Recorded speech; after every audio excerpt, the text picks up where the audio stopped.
Hi అండి, welcome back to our channel. నేను మీ పద్మ.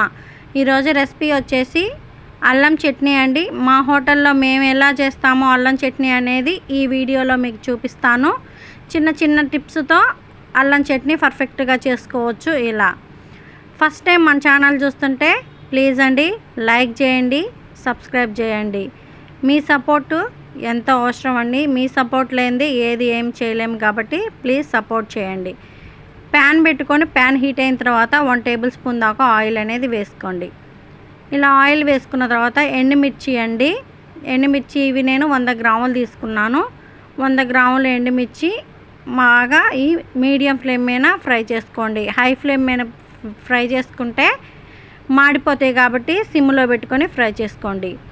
ధనియాలు, జీలకర్ర, పచ్చిపప్పు, మెంతులు ఇవి అన్నీ వేసుకొని ఎండుమిర్చిలో వేసుకొని బాగా ఫ్రై చేసుకోవాలండి. సిమ్లోనే ఫ్రై చేసుకోవాలి. సిమ్లో ఫ్రై చేసుకుంటే ఏంటంటే అన్నీ పర్ఫెక్ట్గా ఫ్రై అవుతాయి అన్నమాట. ఇలా మనం అన్నీ ఫ్రై చేసుకోవాలి కదా. ఇలా ఫ్రై అయిన తర్వాత అల్లం ముక్కలండి.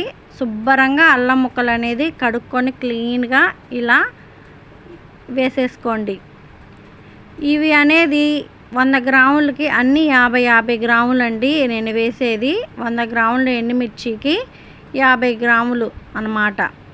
ఇవి కూడా ఇలా ఫ్రై చేసుకొని పక్కన పెట్టేసేయండి. చల్లగా అయిన తర్వాత మనం మిక్సీ వేసుకుందాము.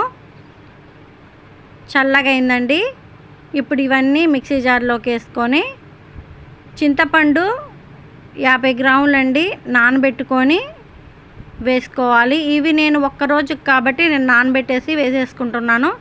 అదే మీకు 20 రోజులు కనుక నిల్వ ఉండాలి, మాకు నెల రోజులు కనుక నిల్వ ఉండాలంటే చింతపండు అనేది మంట మీద పొంగొచ్చేదాకా బాయిల్ చేయండి. అప్పుడు అనేది మీకు 1 మంత్ దాకైనా నిల్వ ఉంటుందన్నమాట. బెల్లం అండి, 100 గ్రాముల దాకా బెల్లం అనేది వేసుకోండి. మీరు ఒకవేళ స్వీట్ తక్కువ తిందాము అనుకుంటే కొంచెం తగ్గించుకొని వేసుకోండి. చిన్న ఉల్లిపాయలు అలానే సాల్ట్ అనేది కూడా వేసుకొని బాగా మిక్సీ పట్టుకొని ఒక బౌల్లోకి వేసుకోండి. ఎంతో బాగుంటుంది, చాలా టేస్టీగా కూడా ఉంటుందండి. దోశలోకి, ఇడ్లీ, వడ, గార ఆల్మోస్ట్ దేంట్లోకైనా చాలా బాగుంటుందండి. ఒకసారి మీరు కూడా ట్రై చేయండి. ఎలా ఉందో నాకు కామెంట్ చేయండి. వీడియో నచ్చితే లైక్ చేయండి, షేర్ చేయండి, కామెంట్ చేయండి, సబ్స్క్రైబ్ టు మై ఛానల్. మరిన్ని వీడియోస్ కోసం మన ఛానల్ని ఫాలో